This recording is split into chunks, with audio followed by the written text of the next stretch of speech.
Hi everyone. I'm still shaking as I type this. I don't know what I'm looking for, support, perspective, or just a place to put this so it stops spinning in my head. I'm a 31-year-old woman, and my now ex-husband Elijah is 34. Everything started unraveling the night I got promoted.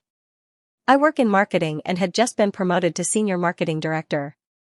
It was a huge deal for me, years of late nights, strategy meetings, and climbing past people who underestimated me.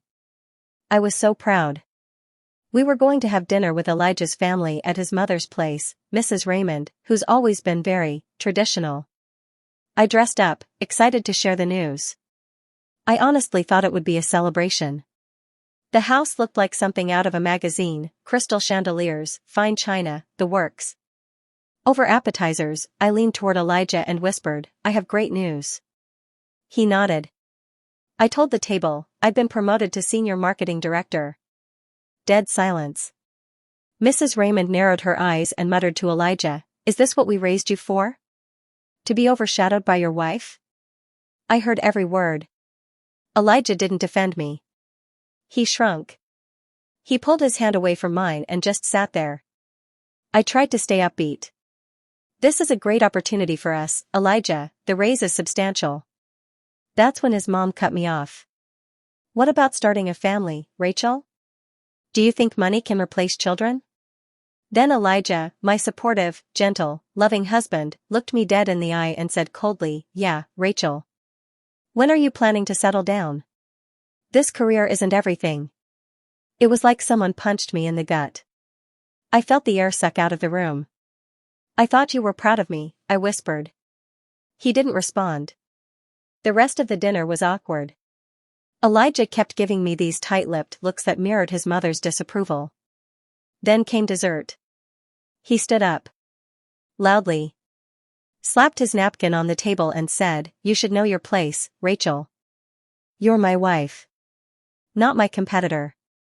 I froze. My heart was pounding. "Being your wife doesn't mean I have to give up my dreams, Elijah," I said, trying not to cry. "I deserve respect." He didn't say a word. He slapped me. Right there, in front of everyone. No one said a damn thing. The room went dead silent except for the ringing in my ears. My face burned. I pushed back my chair and walked out. I didn't look at him. I didn't say goodbye. I grabbed my purse, opened the door, and left. That was the last moment I spent as his wife. I drove to my tiny apartment. I cried the whole way there. But that pain, it shifted. It became clarity. This marriage was done. There was no fixing this. The next morning, I called a divorce lawyer. "I need to file immediately," I said. I could barely get the words out, but I meant them.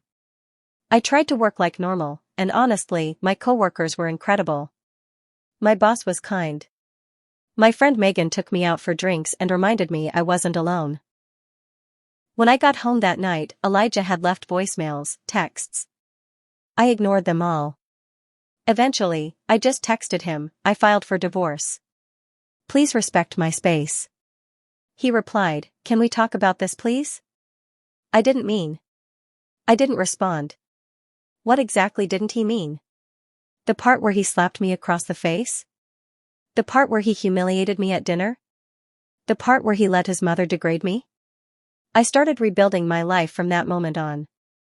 Work became my sanctuary. I was invited to lead workshops, webinars, and eventually got asked to speak at a conference on resilience and leadership. I was thriving. Meanwhile, word got around about what Elijah did.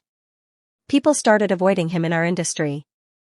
I overheard a conversation at a networking event. "He's looking for work again, after what he did to Rachel?" No one wanted to hire him. He reached out again. Wanted to meet. I stupidly agreed. He sat across from me, a shell of who he used to be. "Rachel, I'm sorry. I lost so much. I can't find work. I just want to fix things." I told him calmly, "You made your choices. I can't change the past for you. People know what happened. This is your consequence, not mine." He asked me to talk to people for him. Tell them I've changed. I just shook my head. That was the last time we spoke. Now, I run a mentorship program for young women in marketing. I speak at conferences. I lead national campaigns. And I've started writing a book. I'd built a beautiful life without him. Without his mother. Without that toxic weight on my back.